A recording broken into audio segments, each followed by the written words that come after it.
That's right, folks. Episode 115. A lot of people thought we would make it to this point a long time ago. That is not the case, but here we are nonetheless. With me, I am his sidekick now, I believe, after a rough year, but nonetheless, you've been demoted. I've been demoted to sidekick, self-demotion. Larken, how was your holiday? Well, the holiday tree is actually still up. We're not taking it down till this weekend. The holidays were good.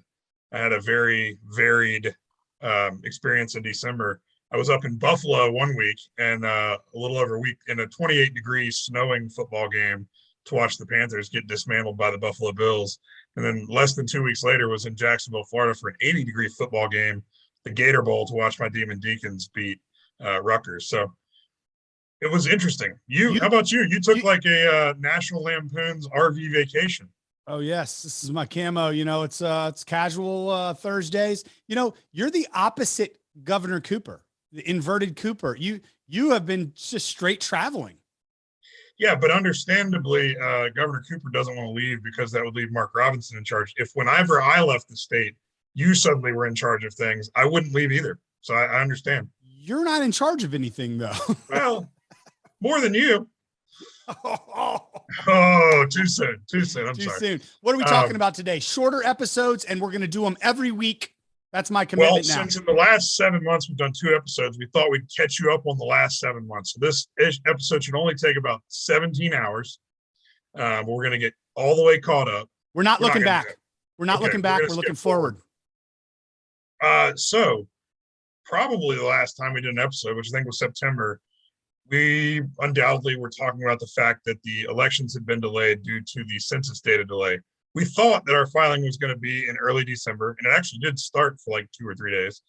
We thought that it would close in December. We would have a primary in March and a general in April or May. Well, that didn't happen either. So we found out on day 3 of filing, neither you nor I had actually gotten into file yet. Most people hadn't, only a handful did. They paused everything. It had nothing to do with our election, but everything to do with state legislative districts and the U.S. House districts for our state. All are actually, as we sit here today, going through a court process, being reviewed to see if they are illegal gerrymanders. They just paused everything. So even though our maps aren't in question, they paused the entire election. And now we are looking at a filing period. We don't know when. Probably, if I had to guess, early to mid-February. Mid-February. I think it's mid-February. Well, they haven't said it yet. That's my guess. Yeah, nobody knows. A primary on May 17th, and then theoretically, we would have a standalone general election in July sometime. Our primary would be with everybody else on the ballot, but our general would be by itself, which creates dynamics. People keep asking me, is this good for you, bad for you? Is it good for Democrats, good for Republicans? I think you can probably make a case that it's good or bad for anybody. We just don't know. It's just going to be very different than what we're accustomed to. I also don't, while what you've said is probably the most likely scenario, I also think, though, that there's a scenario it could be even more delayed than that. And there's a new scenario of which, if the timeline is so tight, they might come out and say, either because there's not going to be a second primary runoff date, or because they just are going to make it simplified, that we all go in a general in November, which would be terrible. I don't know who benefits. I just know that with the level of politics up that ballot, no one's going to be thinking about us at that point. And I think that's the worst thing that could happen. Yeah, I don't think that's likely, but if it did happen, who it would hurt the most is whoever's on the next city council, whether that's you, me, or not. Whoever's on there would essentially get elected to a 1-year term, and then or would be serving for a 1-year term, and then about as soon as they finished kind of figuring out where the bathrooms were, as they say, they'd be campaigning again. So I just think it would make the next term. That's a great point, because you would be elected in November, you'd be sworn in December, and then you'd be campaigning by March. Yeah. Oh. So, and yeah, This is unprecedented, though. I think we can say. I don't know. I haven't actually seen whether or not. I'm sure there's been other times where there's been delays, but I doubt it's been delayed twice. It will be nice. It does look like the May 17th is a pretty set in stone date for our primary. It will be nice to know when the filing period is going to be. There's rumors of some old names like Patrick Cannon coming back and running for city council at large, and it'll be nice to have the filing period open and close, and for those people to James Mitchell make up their mind. Yeah, Smudgy's talking about making a comeback.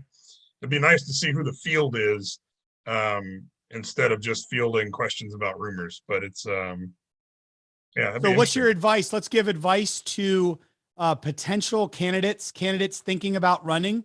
What I mean, yeah, seasoned veterans like you and I, what advice would we give them given all these uncertainties? Is it smarter to announce, come out and start going? Is it smarter to wait and see what the new scenario is? Have a smaller campaign time? What? I mean, I'm obviously biased given that I'm running at large, and you and I are both people who are incumbents, or in my case, you've got basically like a statewide Senate race campaign timeline going on right now. You'll have campaigned for 2 years. I mean, I do think it's going to be a hard year for outside candidates to knock off incumbent candidates, and we've got a couple.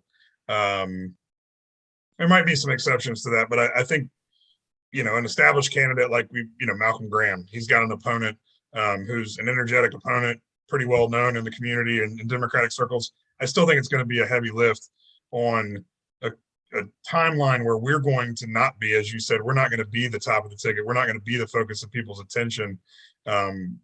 There's not going to be a competitive primary for mayor. So I just think it's going to be tough. Now, there are some open seats like Matt Newton leaving District 5 to run for District Court Judge.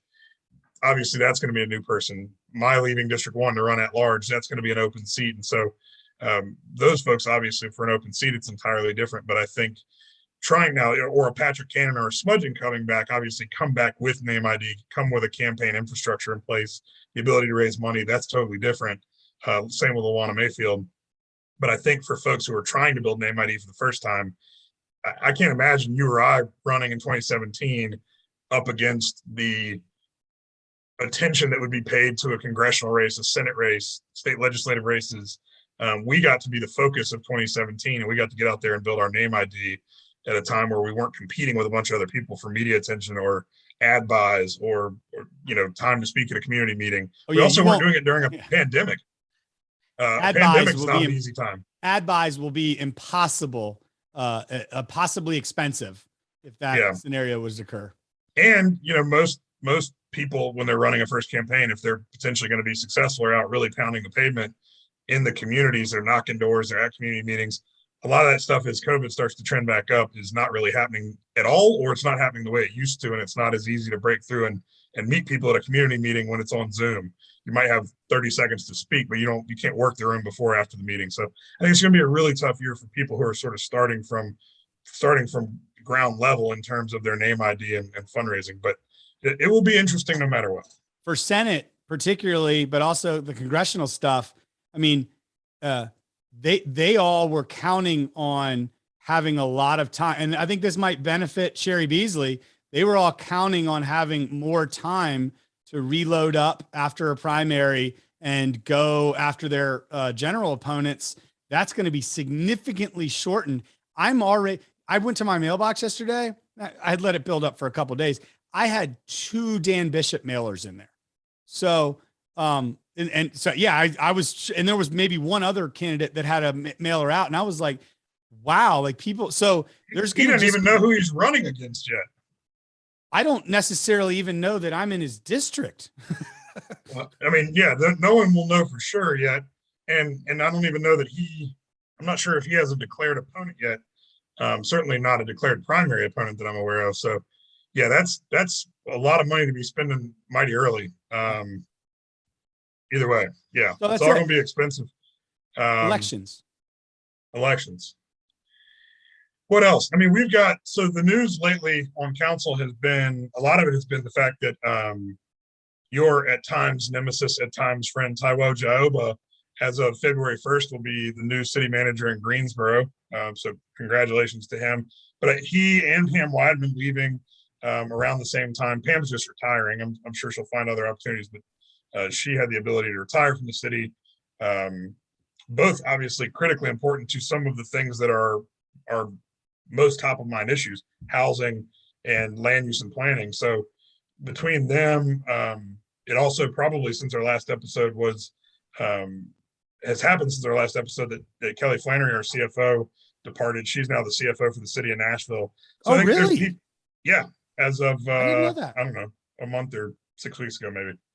But I think that there is, and we saw this, maybe a year into our tenure when Deborah Campbell, Danny Pleasance, Kim Eagle all sort of left around the same time. It's not unusual. But it's different because that phase was a departing of the pre-Marcus Jones as city manager kind of. There was still the drama of like old guard and old cliques versus new. It kind of leveled out since then. And then now we're in the era of this is the Marcus Jones leadership core, right? So, although Pam would predate Marcus. Yeah, but I just mean they're allies. Who was allies versus maybe who, I'm not going to say enemies, but like maybe weren't completely on the same page. Maybe some of them jockeying for that position and didn't get it right. Stuff like that. So I guess my take on that is, and clearly Taiwo and I have had a little bit of an experience together. He and I have actually mended fences as much as you can after having a really in-depth, intense period like that.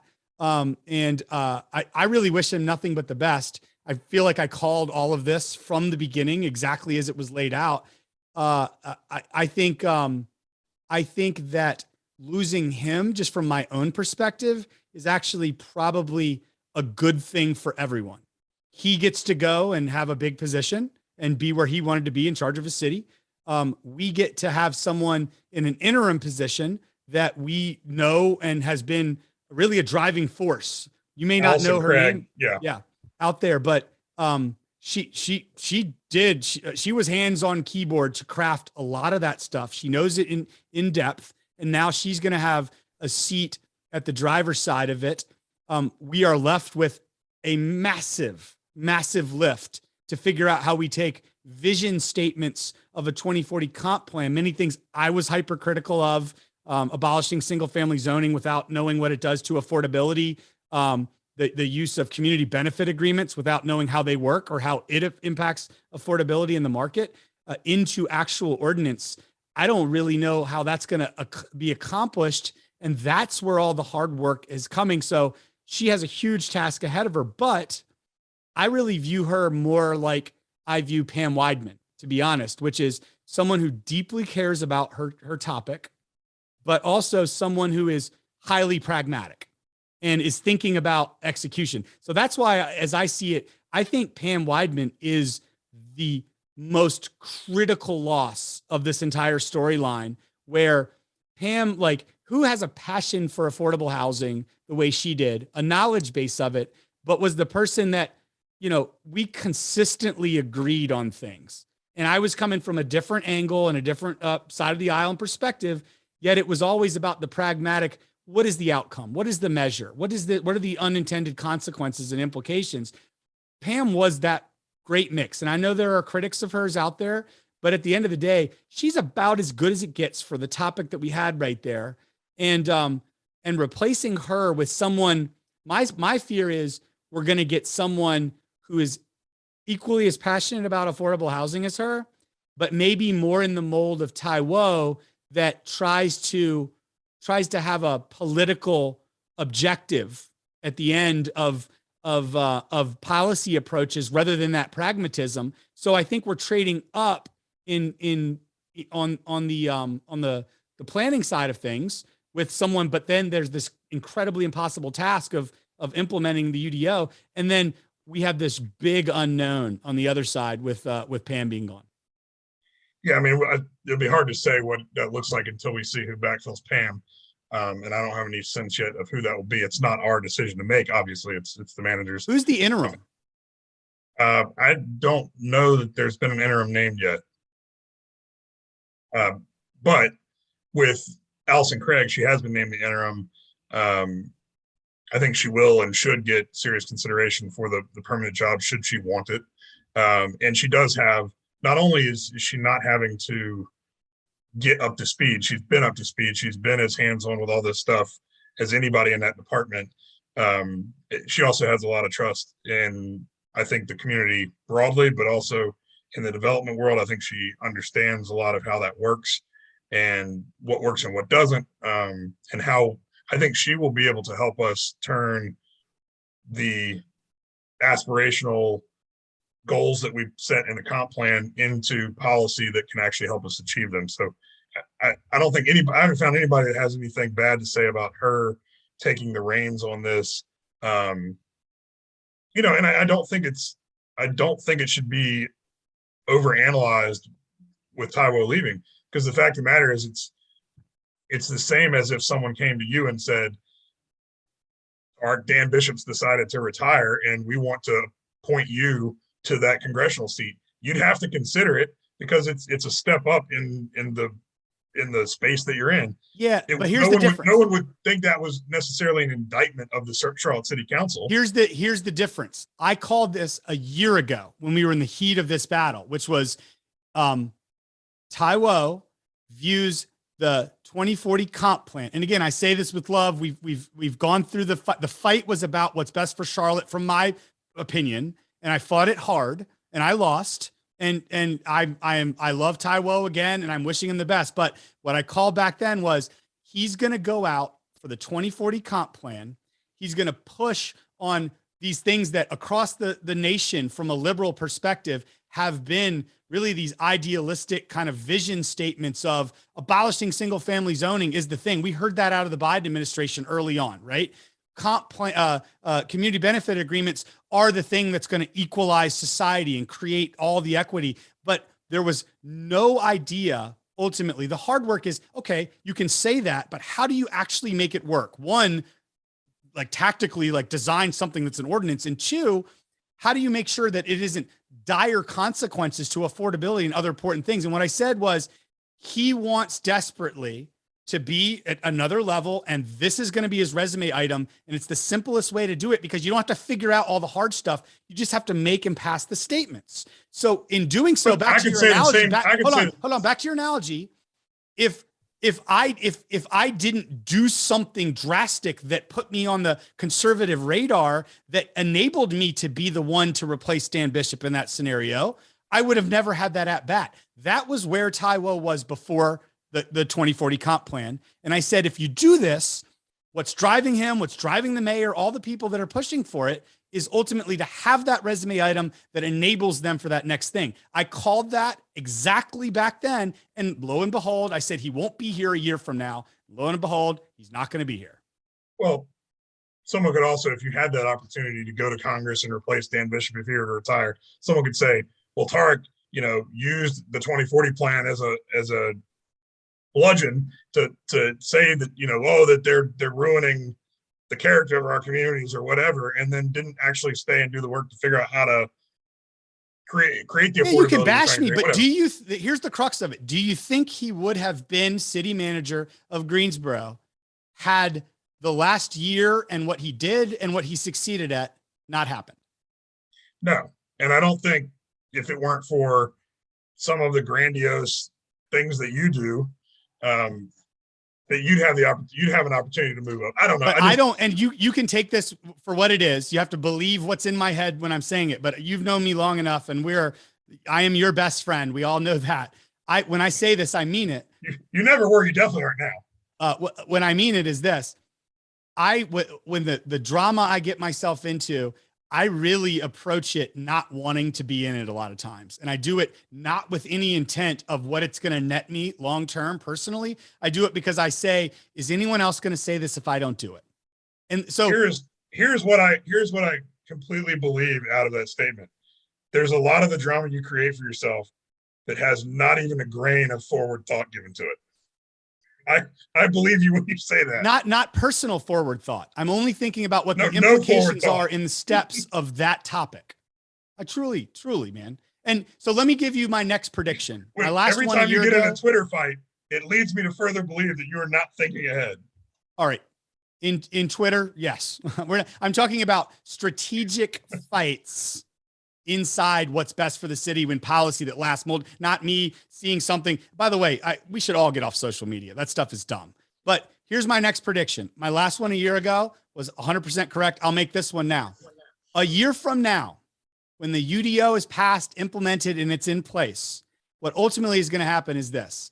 Allison's going to do her best to figure out all the things. And what's going to happen is there's going to be things that aren't included in it, that aren't able to be figured out or are dangerous. And we figured out the economic analysis and the impact are beyond what it is. There will not be a crisp, clean abolishment of single family zoning because we're going to have a couple studies under our belt that we look at and analyze that show what it's going to do to communities at risk that from an affordability perspective that's there. And things like community benefit agreements aren't going to be in it because no one's going to be able to figure out how to actually make that into a codified thing. So since we're keeping it, trying to keep it short, Yep. Just so people have a sense of this, the next steps, we passed the comp plan obviously last year. The next steps are we have got the place type mapping underway right now. That would be brought to this current council for a vote, probably spring, summer. The UDO itself there's a draft out now, but there'll be like 4 drafts before it actually comes to council for a vote. That probably looks like a summer, fall vote. Likely my guess would be it'll be the next council. But I don't know that we necessarily know yet. And obviously we don't know the election timeline. If to your point, there was some curveball and the next election the general election wouldn't take place until November, I don't necessarily think it would be delayed that long. But if our general election's in July, it probably is the next council. So that's the timeline on that. The other big thing we've got coming this year that's somewhat related and sort of in the same planning space is transformational mobility network. That's probably worth us doing a separate episode on, but generally speaking, it is the multimodal transit plan, billions of dollars transit plan that would potentially be. Now, here's the other thing when we talk back to election timelines and all that, and who does it help, who does it hurt, who wants to see it on what election ballot. If there were to be a transit tax referendum, that could theoretically be November 2022. It could be November 2023. I don't know. It will not be November 2022 unless something truly extraordinary happens. Haven't said that one in a while. I don't know that I'd even want it to be. I mean, there's a double-edged sword of if we said, all right, let's aim for 2023, it gives you more time to go out and build allies, build a case, talk to people. But also every year that we push this out, pushes out us actually implementing it. It increases the cost every single year you wait to do something. So I don't know. I mean, I don't think we are far enough down the road to have any sense of when that might come forward or if that might come forward. That has to be granted by the General Assembly for us to even put it on the ballot. So and that process, I believe, starts in midsummer. Like in terms of actually, you just mean the technical aspects of getting it on the ballot? Yep. Yeah. So I don't know. And I think you and I both voiced concern. Obviously, I'm much more on the pro side of that outcome, and you're probably less inclined to support that. But I think we both expressed maybe fear or anticipation that if it's tried to be crammed into a short timeline, we'll end up where the arts tax ended up, which is there was a lot of misunderstanding. There was not a solid enough plan, and it failed. And just for the records, I am not against it. I'm against the current plan that has been bungled to this point. And I am in massive favor of a transformational investment in transportation. 100% full stop. I just don't believe it's possible to have something that's going to work long-term, that will get past our city council, that will get past the towns, that will get past the General Assembly, that will lock down the federal funds, that will pass a referendum here. That is absolutely not going to happen. Even if it wasn't a condensed timeline, that would blow up at any one of those 5 steps just because the plan and the approach of those who brought it here is flawed. That is another episode. You are correct. it's a lot of needles to thread. So it's complicated, and something that's not going to be resolved in the next month or two. But I think it's something that we have got to really start creating a more specific timeline around, to say we need to know where the end is so that we can figure out a plan working backwards on how we get to where we want to be, which is something that alleviates, or at least, if not entirely alleviates, our transportation challenges in this community. It offers people options and alternatives. And so that's everything from rail to roads to trails to sidewalks and everything in between, to help people move around and move around safely. And it's going to cost a lot of money. So we've got to figure out where that's coming from. Those, I think, between the steps leading up to the UDO, Transformational Mobility Network, and the election, I think those three things are probably going to take up 75% of the council's bandwidth between now and whenever the next council's seated. Agreed, but don't agree. Agreed in a normal world that's what it is. Let me tell you another bold 2022 prediction. The bottom is going to drop out of something that's going to once again throw us for a massive unexpected loop. And you just mean like a COVID type of thing, or the two most likely things that are on my radar that I think could do it is, it could be COVID related, but it's going to be more likely the implications of what the actions are to small businesses, to schools, to things that are going to enrage a community that is just fed up with it and done. Or it's going to be something like the bottom drops out of the real estate market again, or something in the economy where all of a sudden we're in full on scramble mode. And, think about 2021, or maybe it was 2020. I don't even remember anymore. We had this whole roadmap of things. It'd be interesting to go back and listen to January episode of R&D and QC. What we thought we were going to be doing what we thought was this will be it. I have a feeling the bottom's going to drop out again. The best laid plans. Yeah, that has definitely thrown this term for a loop. And lots of the things that we've ended up dealing with in our 4 years now on council, we just completed our 4th year, were things that we probably had no idea we'd be tackling when we were running, or even at times weeks or months before we were tackling them. So you do have to be ready for the unexpected. And we could probably use the real estate market cooling a little bit, but I hope the bottom doesn't fall out of that or anything else. So anywho, all right. Well, that was episode 115. We're glad to be back. Everyone, I don't really want to go into it deep, but we probably need to talk about the committees, right? Okay. Well, I didn't know if we were diving into that. We're not going to dive in deep. We're going to do a 2-minute version. We have to acknowledge it. So can you possibly give a 2-minute summary? Why don't you do it? It'd be better coming from you. You'll give it a more Larken balanced perspective, and then I'll nod. So the mayor just, I'm going to say Monday, sent out a memo. I'm finding it right now so I get it right, with new committee assignments. So she created one new committee, which is called Environment, Engagement, and Equity. I don't know a lot about it yet. Here's the punchline on it. Her decision to remove environment back in the day, that she got backlash for, she realized nobody was talking about environment anymore. And she now has to put that back out there. Equity, when Braxton came at her after the mayor's initiative and said, "You've pitched this without an equity framework." And she was like, "Oh yeah, I guess that's true." She knew she needed to have that there. And what's the middle one? Engagement. That's just a word. Continue. It works for the alliteration. Triple E. The environment piece too. We just talked about how the UDO and Transformational Mobility Network are going to be two of the biggest things on our plate that we know are going to be on our plate this coming term, or this coming year. And those are all in the Transportation and Planning Committee. So having environment lumped in there wasn't really any bandwidth left for environment. So it does make sense maybe to split that back out. So that committee was created. Councilman Ajmera will chair that. And then some things didn't change. Transportation and Planning leadership didn't change. Some of the makeup of the committee members did. Intergovernmental didn't change. That's still you and Braxton co-chairing. Budget, the budget committee is still Councilmember Drake's chairing. I'm on that but, now. And you are on that. And you're also on the Safe Communities Committee that I'm still chairing, but now Greg Phipps is I'm happy for that. I'm glad. That was one of the things I always kind of wanted to be on, but bandwidth was limited. So I'm happy about that.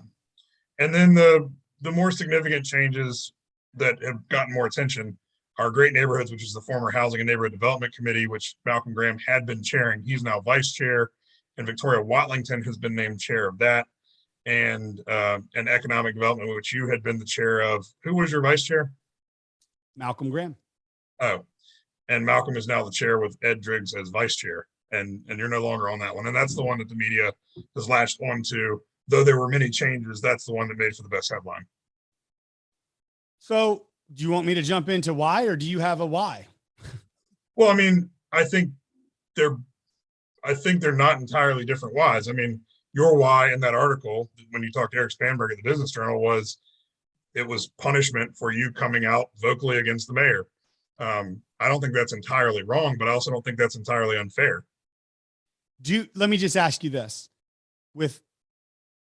and I take it with a grain of salt, in that I never have been a big believer, and this quote maybe look a little bad because you have to explain it more than just saying committees are dumb. I've never been a big believer that committees are really that important. You can't take any action out of them. It's a place to do some work. And actually, I think they're counterproductive because, one, they become these little fiefdoms by which everyone is a little mini mayor that sits there.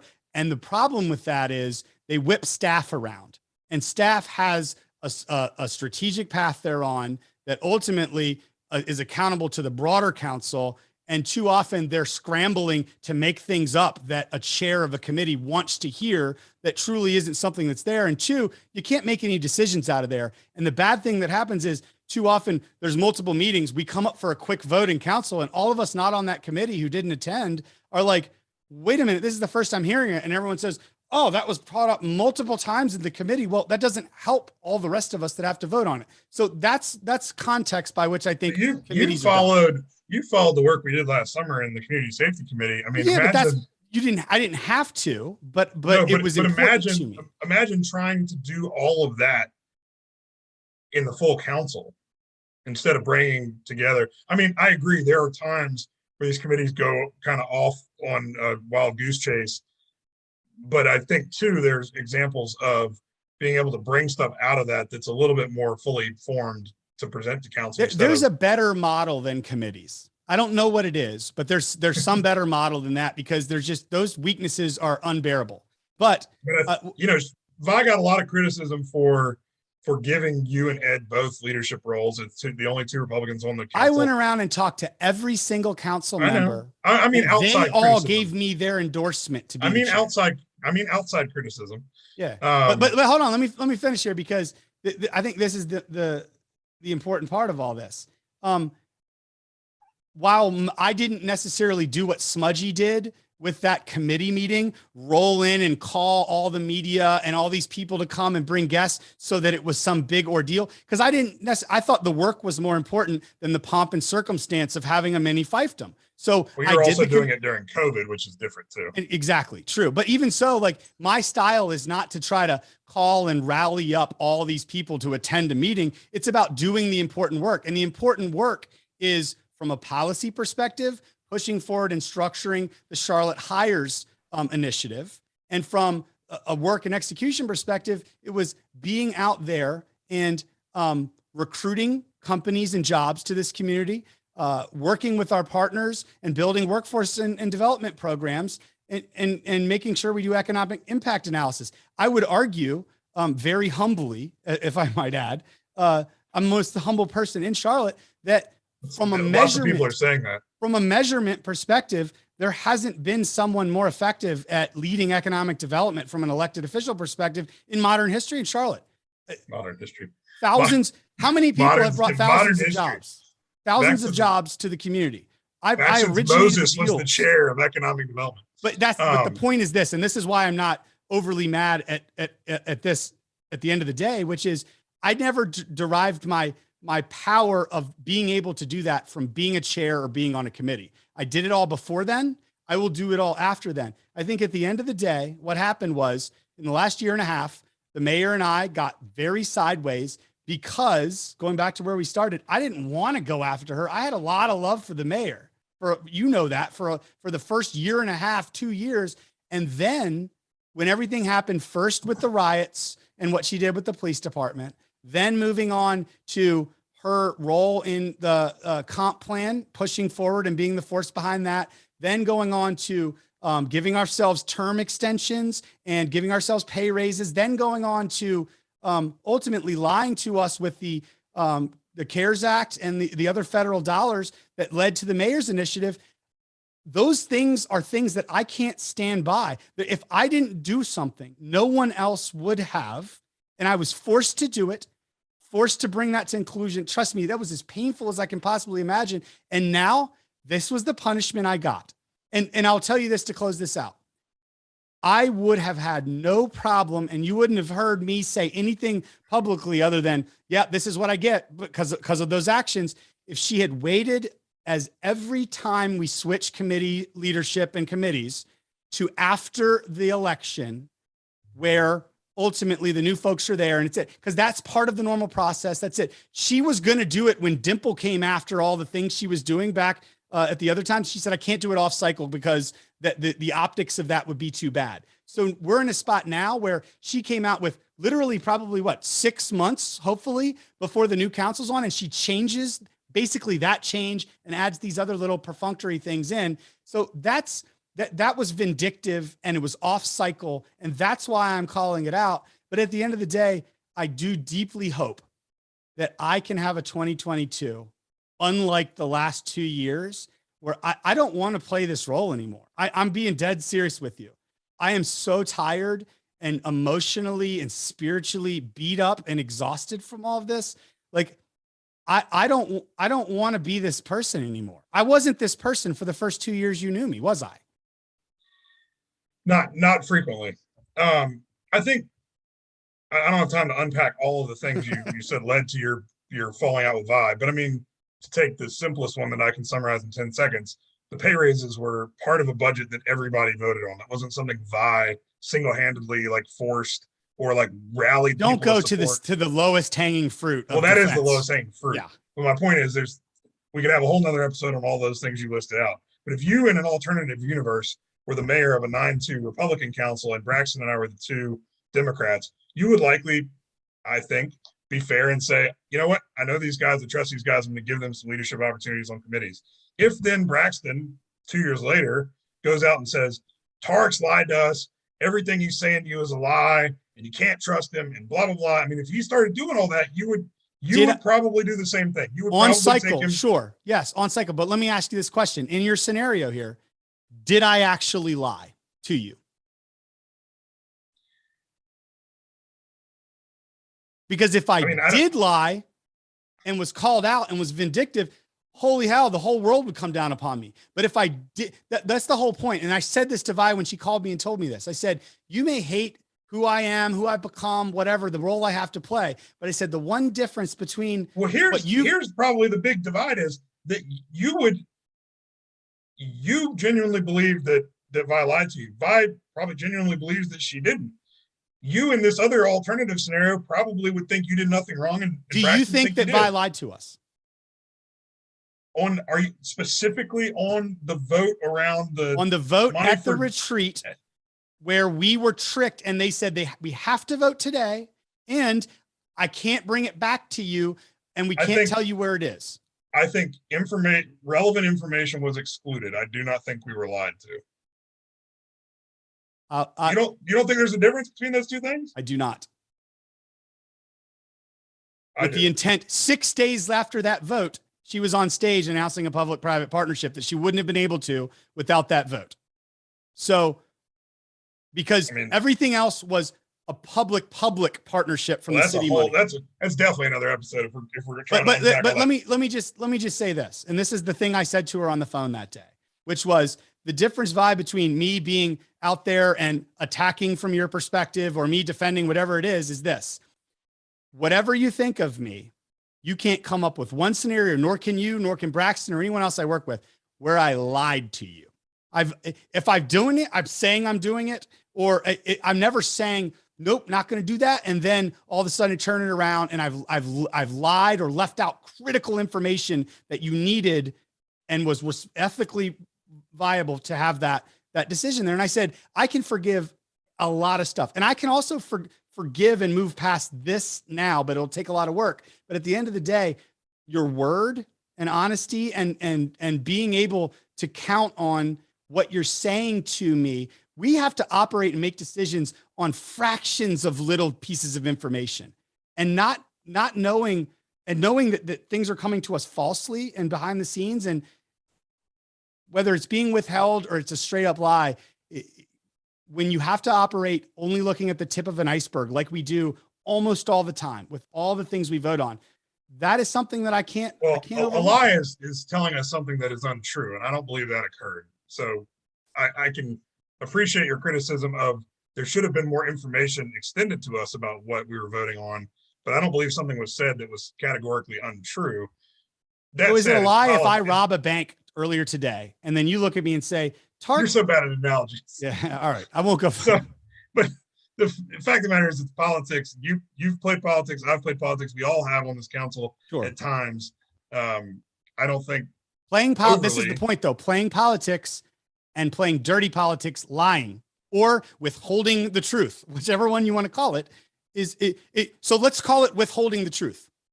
And this is why we were going to skip over the committee change subject matter. Well, no, we needed to cover it. And listen, we don't need to cover it anymore. We're done.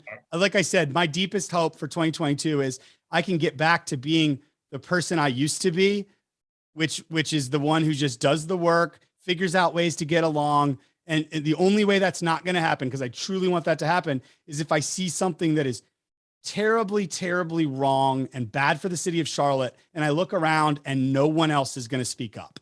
And uninstall your social media apps on your phone, and I think that'll help. And then that's a separate topic. Topic.